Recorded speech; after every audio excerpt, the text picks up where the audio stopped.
Welcome to the Second Co-Defense Podcast, where we talk about all things self-defense. I'm your host, Sean Maloney, a defense attorney and co-founder of Second Co-Defense. Second Co-Defense was created to defend against both criminal and civil threats that may arise simply as a result of exercising your right to self-defense.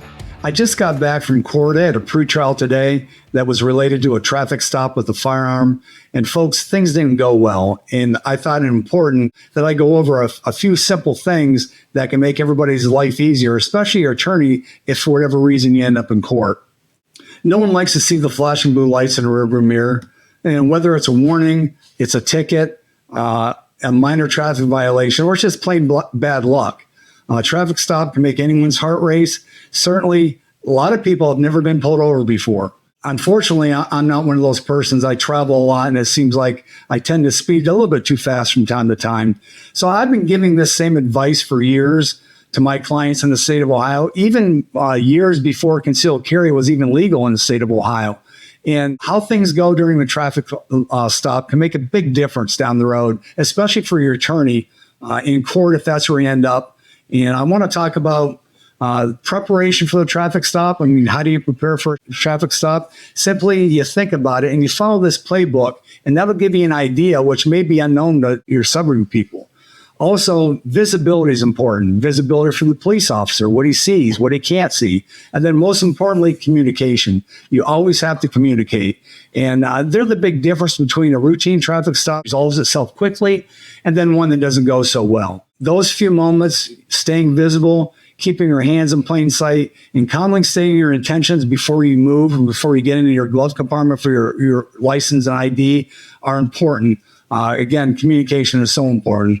Additionally, the way we interact with and discuss matters and act during the traffic stop shows a police officer that you're the good guy or the good girl. And it's important just related to the impact that this can have on everything down the road. Now, you see the lights in the rearview mirror. Suddenly, it's you that want to pull over.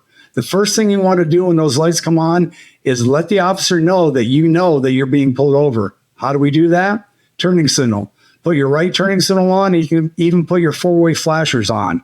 You want to make sure that when you pull over as far off the side of the road as you safely, reasonably can do that. And you're doing that to make sure when the police officer gets out of the car, it's safe for him or her. And trust me, they'll notice that immediately. If you're on a narrow road or a bridge and you can't safely pull over, keep your turning signal on or your four-ways on and go down to the gas station or an empty parking lot if there is one, or if the road widens out, you want to pull over there. It'll have a big impact on the safety of the officer, and they appreciate it, and they realize that they know you're thinking about their safety. And trust me, it makes a big difference. Now, I also want you to think about what it looks like from the officer's point of view if you brake erratically, you slam on your brakes, you're swerving all over, you're trying to figure out what's going on. And that can be common because, again, that's not a common occurrence and people get nervous and the adrenaline's going. So you want to make sure you get that under control. Now, I talked about making yourself visible and predictable. Well, once you're parked, the little things that you can do can make a big difference. This is what I personally do and the advice that I've been giving out. You want to turn off your engine. You want to roll down your window. You want to flip your dome lights on if it's dark outside. And then most importantly, you want to keep both hands on the steering wheel where the officer can see those when the officer approaches. And trust me, again, the police officer is going to notice, and most likely he's going to be aware by your actions that you're a concealed carry holder and a law-abiding citizen. And people always ask me, well, how do you know that? Well, this same advice that I'm giving today, I also had a hand in writing that for the Ohio Concealed Carry Handbook. And so at one time I was pulled over for speeding. I was actually going to a concealed carry class, and my window was down, the car was off, the dome lights were on, my hands were on the steering wheel, and the county sheriff walked up to my car and said, "I bet you're going to tell me you're a concealed carry holder." And I said, "How'd you know?" He said, "It's in the book." So trust me, they pay attention to those things, and they realize what's going on, and they recognize that all the time. Now, think about looking at a traffic stop from the other side of the bag. Think about getting pulled over and the police officer is sitting behind you with his lights on, looking at you through the rear of your window as he's running your registration or getting ready to get out of the car. Now, I tell all the drivers all the time, keep your license, your registration, and your insurance above the visor in one spot. That way, you have to reach above your visor. Can you imagine what it looks like when the police officer is behind you and sees you dipping down and sees your head disappearing and your shoulders disappearing? What are they thinking about that time? What are you grabbing? What are you doing? What are you hiding? What are you putting away? So you want to make sure that your hands are on a steering wheel, you're sitting upright, your window's down, your lights are on, and you're waiting for the officer approach. Now, what happens when the officer approaches? I have my own way of doing it, and people have a lot of other ways of doing it. This is what I do. I react as soon as the officer gets to the window. Before he even has a chance to say anything, I calmly announce that, "Officer, I'm a concealed carry holder and have my firearm on my right hip. Do you have any instructions?" That amount of respect and what you say from the beginning, the officer immediately knows what he's dealing with, goes a long way and makes a big difference. Officer, he's going to say, "Can I see your license, registration, and proof of insurance?" And say, "Officer, if this is the case, my registration is in the glove compartment. May I reach for it?" And I want you to remember that that's followed by, there's some case law that can come into effect. I'm sure you've heard of them, Supreme Court decisions, notably Terry versus Ohio and Michigan versus Long. It recognized an officer's limited ability to get access to anywhere you're going to reach for his safety. So in all actuality, if you say, "I'm reaching in my glove compartment," he may search that. And I've never had that happen, but according to the case law and federal law, he has a right to do that.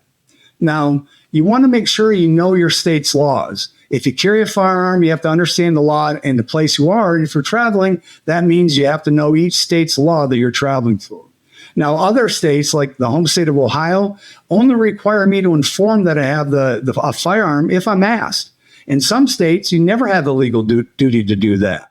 In other states, you have to promptly inform, and promptly is up to the officer's discretion.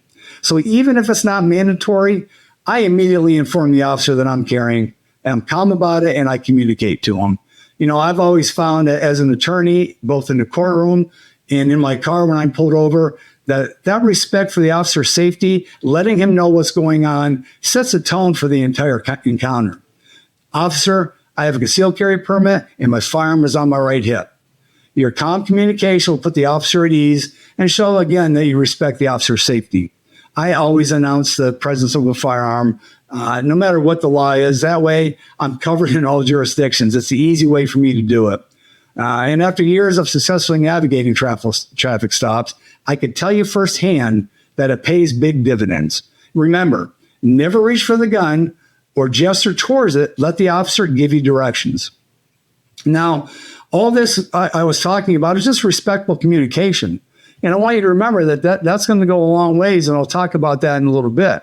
And I also want to tell a lot of you folks out there who think differently that politeness isn't weakness, it's a strategy. It's your strategy for a successful traffic stop where everybody gets to go home. A few calm, respectful words can make the entire encounter go better. "Yes, officer, no problem, I understand." I also want to point out that arguing on the side of the road at 2 a.m. is pointless. You won't win, and it can make matters worse. Some people get so nervous, they start arguing with the officer, trying to assert their rights way ahead of time. So if the officer makes a mistake or misreads the law, that's where your attorney is for later on if you end up going to court. Be courteous, collect the facts, and let due process work for you. Remember, arguing on the side of the road with the police officer isn't going to help, and most always it's going to hurt, even if you're sure the officer is wrong. And I've been there before because concealed carry laws change all the time. They probably change more than any law in any state ever, either for the good or the bad.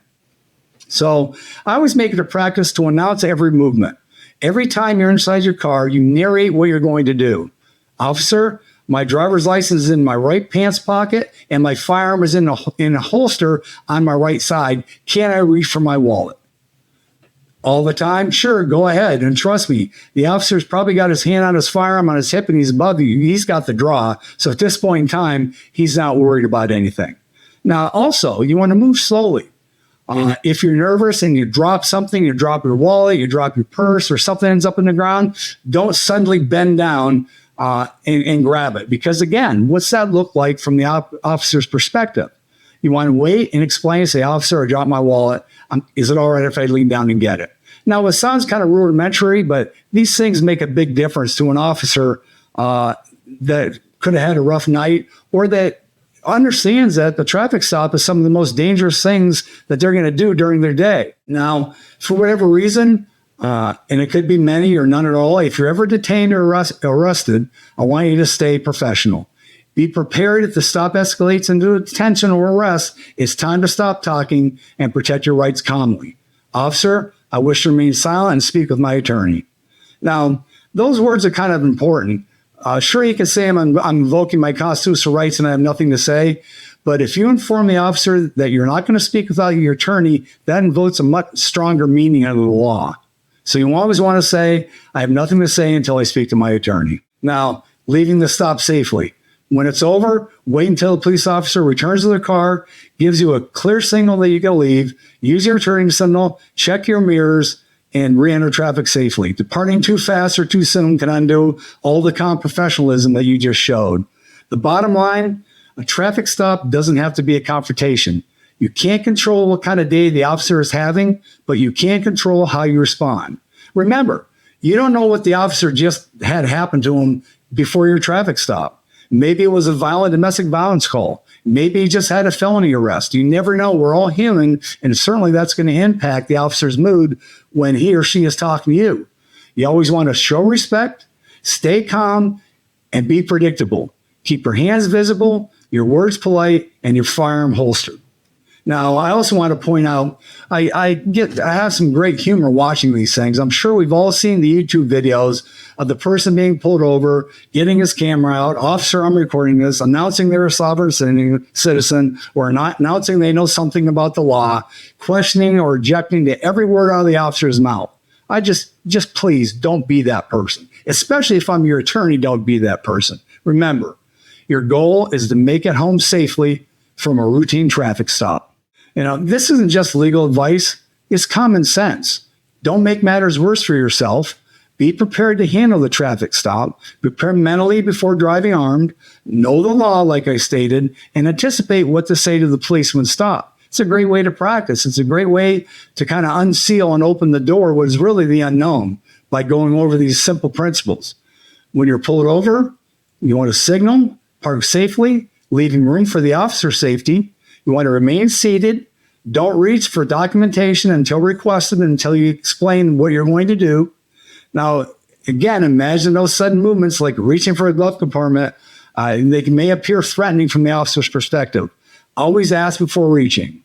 If required, promptly and calmly disclose your concealed carry permit holder, specifying its location respectfully. And remember, since I don't want to have to question myself and what state I'm in, I always promptly inform.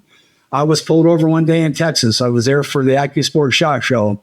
I was going a little bit too fast, but in the desert of Texas, it was kind of easy to do.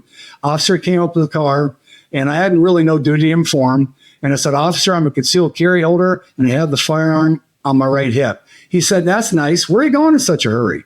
So remember, it's just respect that you're going to show.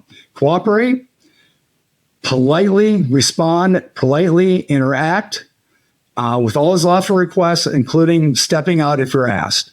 Now, inform the officer of other armed passengers as required by law. In some states, if your passenger is armed, everybody in that car has to let the officer know that they have a firearm. It just doesn't apply to you in those situations.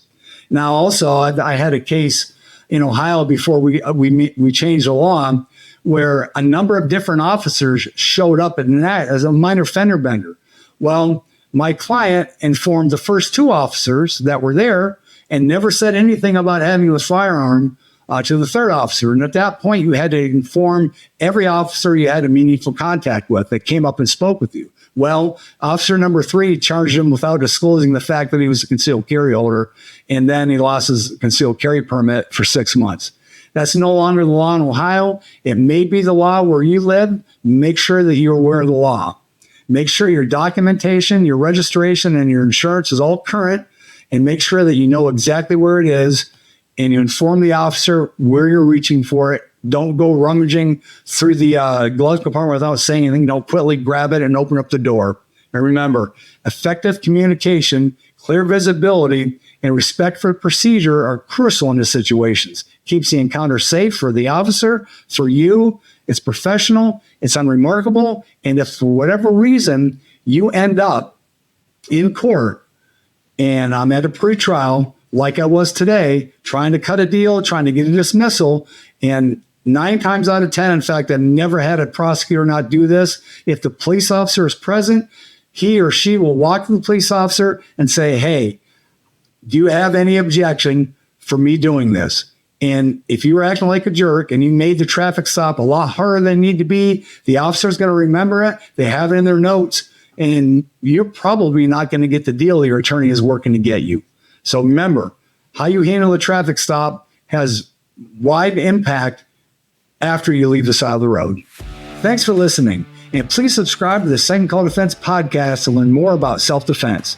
Being a Second Call Defense member means you get immediate upfront defense legal protection with nothing out of pocket, nothing to repay ever. Learn more about Second Call Defense at secondcalldefense.org.